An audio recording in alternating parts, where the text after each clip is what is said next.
Bon matin tout le monde, ça va bien? Très heureux de pouvoir vous retrouver ce matin. C'est vraiment pour moi une grande joie de pouvoir ouvrir la parole de Dieu avec vous et savoir qu'est-ce que Dieu veut nous dire ce matin. On continue notre série « Bâtir ensemble » tirée du livre de Agé, le petit prophète.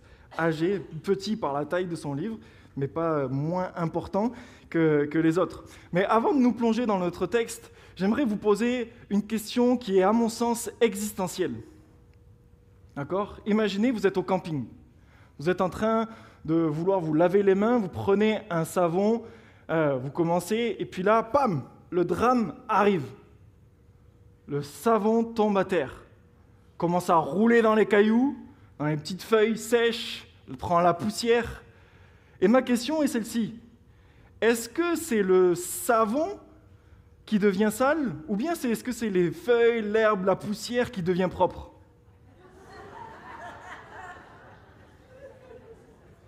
Alors, le savon est sale, évidemment. Personnellement, je ne sais pas pour vous, mais moi, je ne me laverai pas avec ce savon avant de l'avoir bien rincé, bien nettoyé.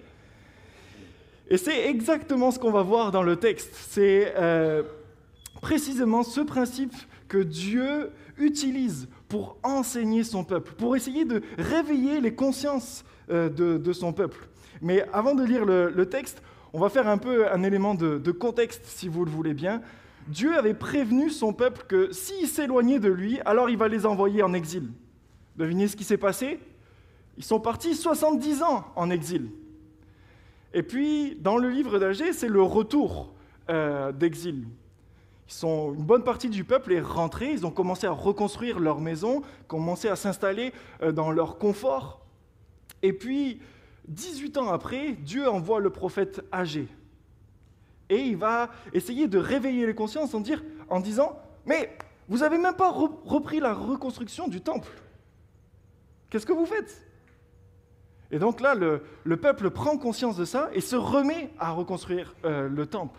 Il y a vraiment une repentance de tout le peuple et le peuple se met à la reconstruction. Et dans notre texte, on est à peu près 3 mois après ce réveil spirituel. Dieu les a encouragés en leur rappelant la gloire à venir du temple. Non seulement pour eux autres, mais aussi pour nous aujourd'hui, en montrant que nous sommes l'Église, le temple de Dieu. Mais aussi encore plus loin, qu'un jour, nous serons dans son temple. Nous serons au ciel avec lui, en train de célébrer ses louanges. On avait vu ça avec Yannick. Mais là, Dieu veut aller encore plus loin. Il veut sonder nos cœurs. Il veut purifier nos motivations. Donc, Julie va nous faire la lecture de notre texte de ce matin, le texte qui va nous intéresser ce matin. Mais permettez-moi juste avant de dire un mot de prière. Seigneur notre Dieu, ce texte a été écrit il y a bien longtemps. Mais je suis convaincu que ce texte peut nous parler encore aujourd'hui. Alors Seigneur, s'il te plaît, que ce ne soit pas moi qui parle, mais ton esprit en moi. Que je sois la première personne touchée par ce que tu veux nous dire ce matin. Seigneur, enseigne-nous, ouvre nos cœurs, rends-nous attentifs à ce que tu vas dire. Seigneur, aide-nous à faire un moment de pause durant notre semaine et qu'on puisse vraiment méditer sur où on en est dans notre vie, sur qu'est-ce que tu veux nous dire, de nous encourager si on fait des bonnes choses ou de nous reprendre si on a besoin d'être repris. Alors Seigneur, parle ce matin, enseigne-nous, on t'écoute. Amen. Donc, la lecture de ce matin est dans le livre d'Agé, le chapitre 2, les versets 10 à 19, dans la nouvelle édition de Genève. Donc, Agé 10, 2, 10 à 19. Le 24e jour du 9e mois, la seconde année de Darius, la parole de l'Éternel se révélait par Agé, le prophète, en ces mots. « Ainsi parle l'Éternel des armées. Propose au sacrificateur cette question sur la loi. Si quelqu'un porte dans le pan de son vêtement de la chair consacrée et qu'il touche avec son vêtement du pain, des mets, du vin, de l'huile ou un aliment quelconque, ces choses seront-elles sanctifiées? Les sacrificateurs répondirent non. Et Agé dit, si quelqu'un souillé par le contact d'un cadavre touche toutes ces choses, seront-elles souillées? Et les sacrificateurs répondirent, elles seront souillées. Alors Agé, reprenant la parole, dit, tel est ce peuple, telle est cette nation devant moi, dit l'Éternel, telles sont toutes les œuvres de leurs mains. Ce qu'ils m'offrent, là, est souillé. Considérez donc attentivement ce qui s'est passé jusqu'à ce jour, avant qu'on ait mis pierre sur pierre au temple de l'Éternel. Alors, quand on venait à un tas de 20 mesures, il n'y en avait que 10. Quand on venait à la cuve pour puiser 50 mesures, il n'y en avait que 20. Je vous ai frappé par la rouille, par la nielle et par la grêle. J'ai frappé tout le travail de vos mains. Malgré cela, vous n'êtes pas revenus à moi, dit l'Éternel. Considérez attentivement ce qui s'est passé jusqu'à ce jour, jusqu'au 24e jour du 9e mois, depuis le jour où le temple de l'Éternel a été fondé. Considérez-le attentivement. Y avait-il encore de la semence dans les greniers? Même la vigne, le figuier, le grenadier et l'olivier n'ont rien apporté. Mais dès ce jour, je reprendrai ma bénédiction. Merci, Julie. Aussi, comment je vais résumer la prédication de ce matin. Dieu ne bénit pas nos œuvres parce qu'elles sont parfaites, mais parce qu'il choisit par grâce de bénir un peuple qui bâtit avec un cœur purifié.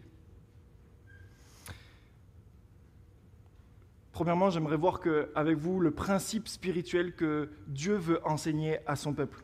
Dieu veut enseigner à son peuple un principe fondamental. Que ce principe est que la sainteté ne se transmet pas. Mais l'impureté, elle, oui, elle se transmet, elle se propage. C'est une vérité que le Seigneur veut mettre en lumière à travers un petit test adressé aux prêtres, aux sacrificateurs. Je refais la lecture rapidement des versets 11 à 13. « Ainsi parle l'Éternel des armées » propose aux sacrificateurs cette question sur la loi. Si quelqu'un porte dans le pan de son vêtement de la chair consacrée et qu'il touche avec son vêtement du pain, des mets, du vin, de l'huile ou un aliment quelconque, ces choses seront-elles sanctifiées? Les sacrificateurs répondirent « Non ». Et Agé dit « Si quelqu'un souillé par le contact d'un cadavre touche toutes ces choses, seront-elles souillées ?» Les sacrificateurs répondirent « Oui, elles seront souillées ». Dieu demande à Agé d'interroger les prêtres, les sacrificateurs, ceux qui connaissent la loi par cœur, ceux qui savent parfaitement discerner les choses qui sont pures et les choses qui ne sont pas pures. Ce n'est pas vraiment pour tester leur connaissance que Dieu pose cette question, mais plutôt c'est un test pédagogique. Ils veulent leur apprendre quelque chose, ils veulent les faire prendre conscience de quelque chose. Ils veulent les faire réfléchir au décalage entre ce qu'ils savent et ce que le peuple fait, ce qu'ils font. Et d'après la loi, les prêtres, les sacrificateurs répondent parfaitement bien. Lévitique 6, verset 27 et Nombre 19, verset 11 à 22 nous dit que la pureté ne se transmet pas par contact. La sainteté n'est pas contagieuse. En revanche, l'impureté, elle l'est. C'est un peu comme notre savon du camping. Vous comprenez maintenant mon image d'introduction. Ce n'est pas la boue qui devient propre en touchant le savon, c'est le savon qui devient sale. La saleté contamine, jamais l'inverse. De la même manière, ma fille, la semaine dernière, est tombée malade. Je vous rassure, aujourd'hui tout va bien, mais elle n'est pas tombée malade parce qu'elle était au contact d'enfants en bonne santé. On est d'accord. Elle était en contact parce qu'un autre enfant était porteur d'un virus qui lui-même avait été contaminé par un autre enfant. On ne guérit pas par proximité avec la santé. On ne tombe pas malade on tombe malade par proximité de la maladie. Si la pureté était contagieuse, de quoi seraient remplis nos hôpitaux? De gens en bonne santé, n'est-ce pas? Parce que les malades seraient guéris simplement au toucher, au contact d'hommes et de femmes saints, qui sont en bonne santé. Donc voilà un peu la logique spirituelle que Dieu veut faire comprendre. On ne devient pas pur simplement parce qu'on s'approche de choses pures ou parce qu'on fait des choses qui semblent pures. Et on pourrait dire qui semblent religieuses ou qui sont religieuses. Dieu ne dit pas que le peuple d'Israël est en train de faire un mauvais travail en reprenant la construction, mais il est en train de leur dire que ce n'est pas en reprenant la construction qu'ils deviennent saints. Ce n'est pas parce qu'ils construisent le temple de Dieu qu'ils sont devenus saints. Le peuple ne peut pas servir Dieu au point d'effacer leur désobéissance du passé. Vous êtes d'accord avec moi si je dis que dans le couple, 10 ans de fidélité n'effacent pas 1 an d'infidélité.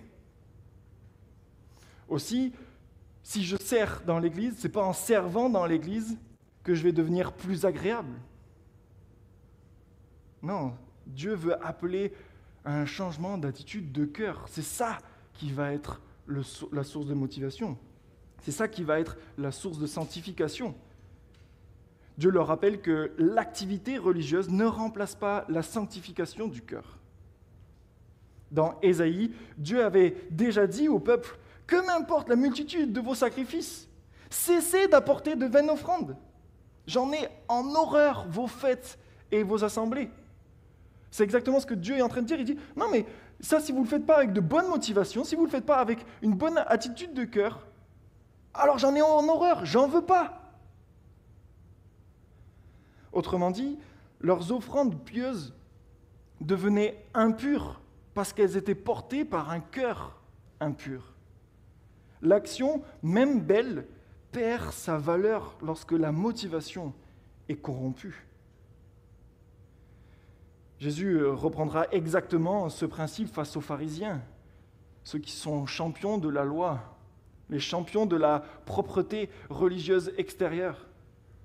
Il dit en Matthieu, chapitre 23, versets 25 à 26, « Malheur à vous, scribes et pharisiens hypocrites, parce que vous nettoyez le dehors de la coupe du plat, et qu'au-dedans ils sont pleins de rapines et d'intempérance.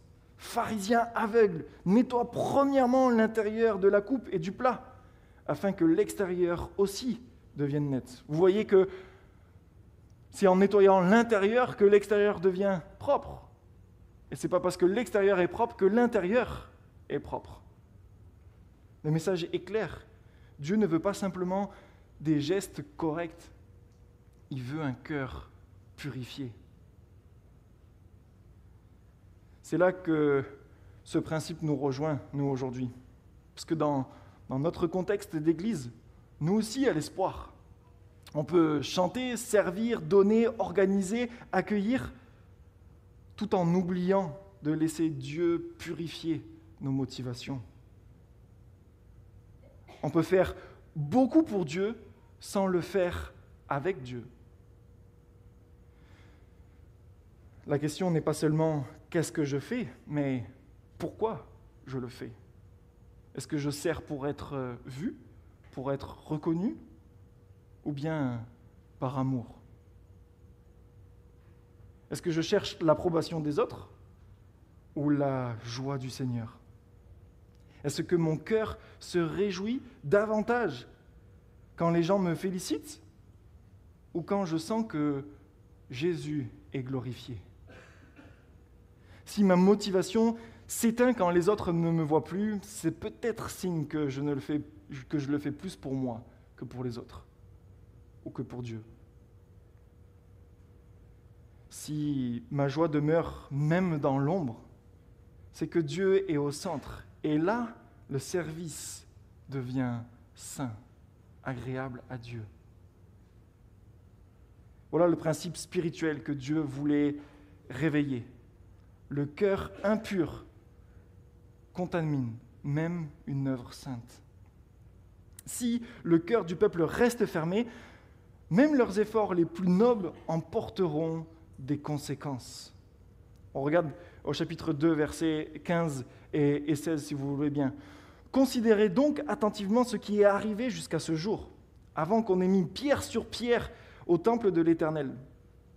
Alors qu'on venait à un tas de 20 mesures, il n'y en avait que 10. Qu'on venait à la cuve pour puiser 50 mesures, il n'y en avait que 20. Le peuple s'attendait à récolter le fruit de leur travail. Ils avaient semé, travaillé, espéré. Et pourtant, la récolte ne correspond pas à leurs efforts. Ils viennent chercher 20 mesures, il n'y en a que 10. Ils s'attendent à 50, il n'y en a que 20. Imagine, tu travailles fort toute l'année pour pouvoir avoir une prime de fin d'année comme une reconnaissance de ton travail acharné. Et finalement, on te donne que la moitié espérée. C'est exactement ce que vit Israël. Un écart entre les attentes et les fruits. Dieu veut leur faire comprendre que le problème n'est pas du tout dans la moisson, mais dans les racines. C'est un peu comme si vous faites du potager et que vous plantez votre graine dans une terre qui est appauvrie, qui est sans nutriments, où vous n'avez pas pris le temps de la préparer. Vous pouvez arroser tout ce que vous voulez, la récolte de fruits ne sera pas à la hauteur de ce que vous espérez. Le problème n'est pas dans la graine, mais dans le sol. De la même façon, le peuple travaille dans un sol spirituellement appauvri. Leurs cœurs ne sont pas enracinés dans la sainteté, dans la volonté de Dieu. Et quand la sainteté manque de racines, la bénédiction manque à la récolte. Ils cherchent le résultat de la bénédiction sans la racine de la consécration. Ils veulent le fruit sans la source. Ils veulent les effets sans la cause. C'est un message fort pour nous aujourd'hui. Parce que parfois, notre frustration spirituelle n'est pas juste le signe que Dieu nous oublie, mais le signe que Dieu nous appelle à revenir à lui. Et le verset 17 est particulièrement bouleversant à mon sens. Je lis, « Je vous ai frappé », c'est Dieu qui parle, « Je vous ai frappé par la roule, par la nielle et par la grêle, dans tout le travail de vos mains. Malgré cela, vous n'êtes pas revenus à moi, dit l'Éternel. » Le manque de résultats, le manque de fruits n'est pas un hasard, ce n'est pas la météo. C'est Dieu qui agit. Et ça, c'est dérangeant pour Dieu. Avoue qu'il a envoyé la sécheresse, que Dieu a envoyé la mauvaise récolte, que Dieu a envoyé la grêle destructrice. Mais pourquoi ? Parce qu'il veut réveiller son peuple. Il ne frappe pas pour détruire, mais il frappe pour ramener à lui. Et dans Deutéronome, au chapitre 28, il y a tout un long texte où Dieu avait prévenu son peuple que sa désobéissance, si le peuple désobéissait à Dieu, alors leur alliance allait être rompue et que Dieu allait envoyer des fléaux, et notamment des fléaux agricoles, comme la sécheresse, les moissons réduites, des grêles, des parasites. Verset 15 de Deutéronome 28, il est dit « Mais si tu n'obéis point à la voix de l'Éternel, ton Dieu, voici toutes les malédictions qui viendront sur toi. » Et là, toute une longue liste de malédictions, dont les malédictions agricoles. Et c'est là où on voit que Dieu agit comme un père aimant. Un père qui corrige son enfant, non pas pour se défouler sa haine, sa colère, mais plus pour l'éduquer, pour le reprendre, pour le corriger avec amour, dans le but de le conduire dans une bonne voie. Lorsque un enfant fait une bêtise, les parents le corrigent. Les parents donnent une punition à l'enfant. Peu importe la punition, mais il y a une punition afin que l'enfant comprenne que ce n'était pas une bonne chose à faire. Et de cette manière, les parents encouragent l'enfant à ne pas la reproduire. De cette manière-là, on parle d'éducation. On parle que le parent éduque son enfant à bien se comporter. Dieu agit pareil ici. C'est comme s'il disait « Je t'aime trop pour te laisser vivre dans l'illusion que tout va bien. » Proverbe 3, versets 11 à 12, il est dit « Mon fils, ne méprise pas la correction de l'Éternel. Ne te décourage pas quand il te reprend. Car l'Éternel châtie celui qui aime. Ainsi, les coups de Dieu ne sont jamais gratuits. » Quand Dieu touche à nos récoltes, à nos projets, à nos forces, c'est souvent pour toucher nos cœurs. Ce que Dieu cherche, ce n'est pas de réduire nos ressources, mais d'augmenter notre dépendance en lui. Verset 18, on voit un appel vibrant à considérer attentivement tout ce qui s'est passé. Je fais la lecture. Considérez attentivement ce qui s'est passé jusqu'à ce jour, depuis le 24e jour du 9e mois, depuis le jour où le temple de l'Éternel a été fondé. Considérez-le attentivement. Le mot « considérer » revient 5 fois dans le livre d'Agée. 2 chapitres, 5 fois considérés. 2 fois au chapitre 1 et 3 fois au chapitre 2, dont 3 fois dans le passage qu'on voit aujourd'hui. 5 fois. Ce n'est pas juste une invitation à réfléchir à la va-vite. C'est un appel urgent, répété, insistant. Dieu cherche à attirer toute leur attention sur ce qu'ils vivent, sur ce qu'ils font, sur ce pourquoi ils le font. Et ce verbe « considérer » va plus loin que juste y penser vite fait, ou juste analyser, s'arrêter 2 secondes, réfléchir, et puis passer à autre chose. Dieu ne leur demande pas de survoler leur situation, mais d'aller en profondeur, d'aller dans le fond des choses, de chercher la cause, pas simplement les symptômes apparents du manque de récolte. Non, mais de comprendre ce pourquoi il y a des symptômes. C'est comme en médecine. On ne traite pas une fièvre avec un ventilateur. On cherche l'infection qui l'a provoquée. Le symptôme n'est qu'un signal. Le vrai danger est bien plus profond. De la même manière, Dieu veut que son peuple s'arrête de colmater toutes les fuites, de réparer rapidement ce qui est visible. Mais non, il les appelle à remonter à la source spirituelle, à savoir leur cœur. C'est la différence entre un diagnostic superficiel, genre « oh, ça va passer », et une guérison durable. Dieu veut les guérir, mais la guérison commence par une prise de conscience. Ce diagnostic, c'est un appel à nous tous ce matin. On doit personnellement le faire devant Dieu. Qu'est-ce que Dieu veut me montrer ? Qu'est-ce que ma vie reflète ? Qu'est-ce qu'il y a dans le fond de mon cœur aujourd'hui ? Nous aussi, à l'Espoir, on a besoin de temps pour considérer nos voies.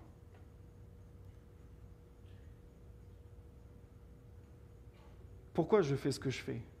Quelle est la source de mes choix ?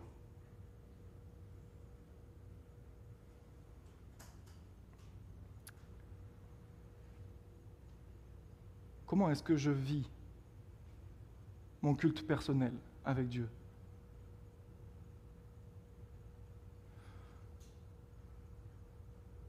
Combien de temps je consacre à mon Dieu tous les jours ? Est-ce que je prends le temps de méditer sa parole, de comprendre ce qu'il veut me dire, de chérir sa personne ? Est-ce que je prends le temps de m'arrêter et de m'émerveiller de ce qu'il fait ?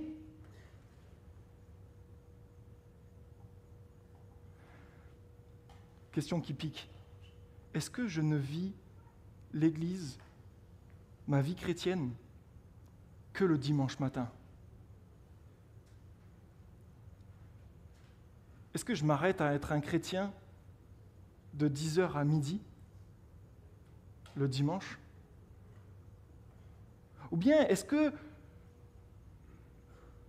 je fais en sorte de me retrouver avec des frères et sœurs en semaine, à prier ensemble, à s'encourager, à se laisser reprendre des fois?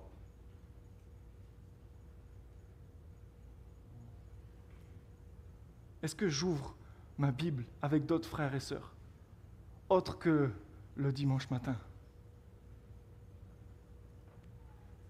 Est-ce que je prends conscience que ma vie de disciple a besoin de continuer à être formée? Que j'ai constamment besoin d'apprendre plus encore sur Dieu? Est-ce que ce que j'apprends, ce que je vis dans mon culte quotidien, ce que je reçois de la part des autres, est-ce que je le transmets à mon tour? Est-ce que je sers à l'Église, dans une autre association, pour bénir les autres? Est-ce que je donne à mon tour? Est-ce que je partage la bonne nouvelle de l'Évangile de Jésus-Christ, celle qui m'a racheté? Prenez le temps, s'il vous plaît, de réfléchir à tout ça. C'est ce que le texte nous invite à faire. C'est ce que Dieu nous invite à faire ce matin.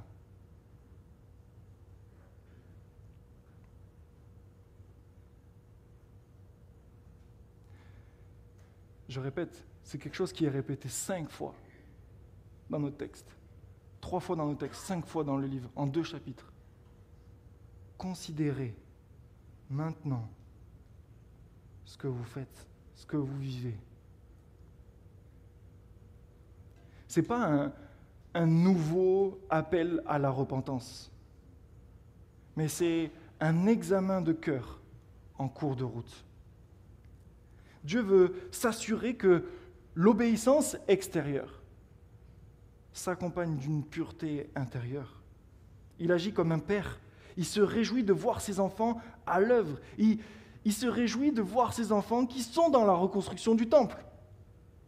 Mais il veut que leur service vienne d'un vrai cœur, d'un cœur reconnaissant, d'un cœur qui s'émerveille de Dieu, d'un cœur qui s'émerveille que Dieu leur permet de pouvoir bâtir le temple, d'un cœur qui reconnaît que j'ai la joie de servir Dieu, j'ai la joie qui m'inclut dans son plan, et que ça c'est une grâce qu'il me fait.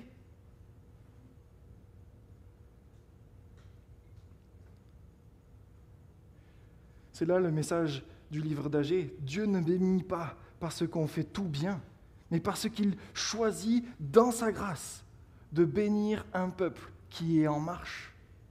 Il transforme nos gestes en moyens de grâce. Lire, prier, servir, se rassembler, ces actes façonnent notre cœur jusqu'à ce que l'obéissance devienne une joie, que ce soit facile à faire. Le verset 19 est très certainement l'apogée de ce passage. Je fais la lecture. Il y avait encore de la semence dans les greniers. Même la vigne, le figuier, le grenadier et l'olivier n'ont rien produit. Mais, dès ce jour, dès aujourd'hui, je répandrai ma bénédiction. Le peuple vient de semer. Il n'a encore rien de récolté. Les graines sont enfouies sous la terre. Les semences sont dans le sol, invisibles.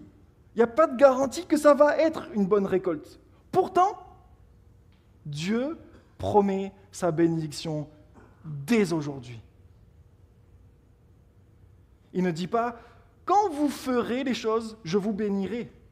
Il dit « dès aujourd'hui, je bénis ». C'est la grâce en action. Dieu ne bénit pas à cause de leur perfection, mais parce qu'il choisit d'aimer. La bénédiction de Dieu devance la transformation. Ce n'est pas parce qu'on fait toutes les bonnes choses bien que Dieu nous bénit. Mais même si on ne les fait pas, ou même si on les fait, Dieu veut bénir. Et Dieu bénit, Dieu promet la bénédiction. Peut-être que ce matin, tu te dis « Oh, mon cœur est éloigné de Dieu ». Mais Dieu te promet de te bénir. Et ce principe trouve son accomplissement parfaitement en Jésus-Christ. Romains 5, au verset 8, il est dit « Mais Dieu prouve son amour en ce que, lorsque nous étions encore des pécheurs, Christ est mort pour nous. » Jésus est la bénédiction promise. Il est le seul dont le cœur fut parfaitement pur. Et plus encore, en lui, la pureté devient contagieuse. Quand Jésus touche un lépreux, ce n'est pas lui qui devient impur, c'est le lépreux qui devient pur. Marc 1, Jésus étendit la main, le toucha et dit « Je le veux, sois pur ». Aussitôt, la lèpre le quitta. Quand la femme atteinte de perte de sang le touche, Jésus ne devient pas impur, c'est elle qui est guérie. Marc 5, elle se disait « Si je puis toucher son vêtement, alors je serai guérie ». Elle vient à toucher son vêtement et aussitôt la perte de sang s'arrêta. En Christ, l'ordre spirituel est inversé. La pureté triomphe de l'impureté. Ce que nous ne pouvions pas produire par nos efforts, Dieu nous le donne par grâce. Quand on s'approche de Jésus-Christ, quand on ressent notre cœur sur le cœur de Jésus, alors on devient pur à son contact. On n'a rien à faire dans tout ce principe, juste à venir à Jésus. Et lui va nous purifier. N'est-ce pas merveilleux, les amis? Jésus est capable de bâtir pour Dieu un cœur nouveau en nous. Il nous touche et ce contact nous transforme. Alors que Agé annonçait une bénédiction agricole, Jésus, lui, accomplit une bénédiction spirituelle. Dès aujourd'hui, en lui, Dieu répand sa bénédiction sur ceux qui lui appartiennent. Une bénédiction de pardon, de restauration et de puissance pour servir. La bénédiction de Agé 2 n'était que l'ombre de ce que Dieu ferait en Christ. Un peuple renouvelé, un temple vivant, une relation restaurée.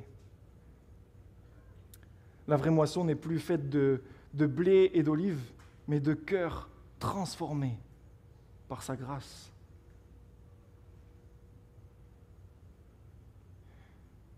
Quand Dieu dit « Dès ce jour, je bénirai », c'est comme s'il annonçait déjà « Dès la croix, je répandrai ma grâce ».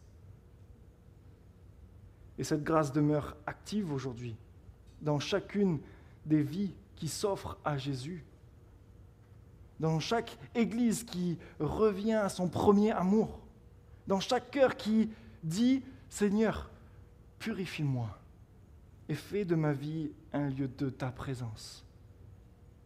Que je fasse les choses par amour pour toi. » J'aimerais inviter les musiciens à venir me rejoindre. Et on arrive gentiment à la fin du livre de Agé. On arrive, en tout cas, à la fin de ce passage, et on réalise que Dieu ne voulait pas simplement qu'ils rebâtissent leur temple, mais il voulait rebâtir leur cœur. On peut faire de grandes choses pour Dieu, mais forcément marcher avec Dieu. Et lui, ce qu'il cherche, ce n'est pas juste des mains occupées, mais un cœur qui lui appartient. Dieu nous dit encore, considère tes voies, reconsidère tes voies, reviens à moi. Je veux ton cœur plus que ton rendement, plus que tes actions. Et peut-être que ce matin, vous vous dites, mais Clément, il me semble qu'on n'a pas parlé de cette bénédiction. Il me semble qu'on n'a pas parlé ou effleuré rapidement la bénédiction que Dieu promet. C'est normal.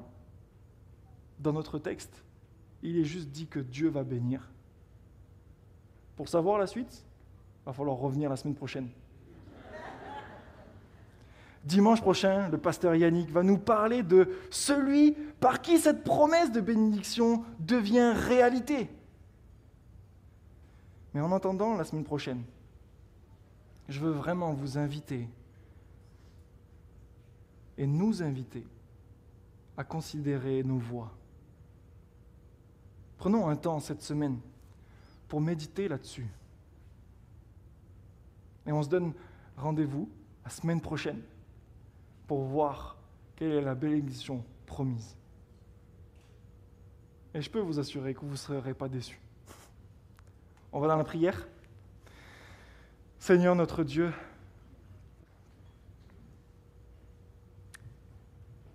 ouais, on a besoin de toi. Seigneur, on veut te demander de venir sonder nos cœurs. Sonde d'abord mon propre cœur, s'il te plaît.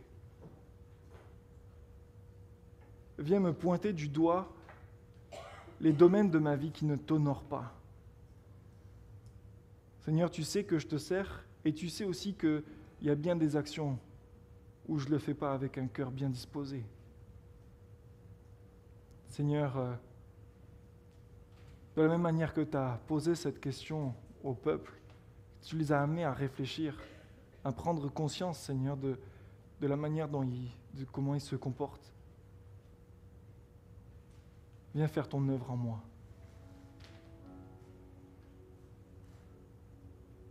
Ouais, Seigneur, rends-moi pur. Sonde mon cœur. Mon désir, Seigneur, c'est de te ressembler plus que tout. Éprouve mes motivations et conduis-moi sur le chemin de la sanctification. Qu'on puisse réfléchir à ça cette semaine.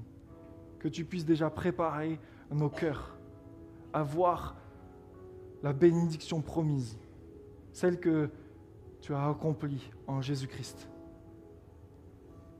Qu'elle puisse nous faire du bien à notre âme. Qu'elle puisse être le fondement de ce qu'on veut construire, personnellement, mais aussi en tant qu'Église. Et qu'elle soit l'œuvre de ta gloire, le fruit d'un cœur bien disposé. Sois loué, mon Dieu, pour ce que tu vas faire. En ton nom. Amen. Amen. Merci, cher Clément. Comment on peut répondre?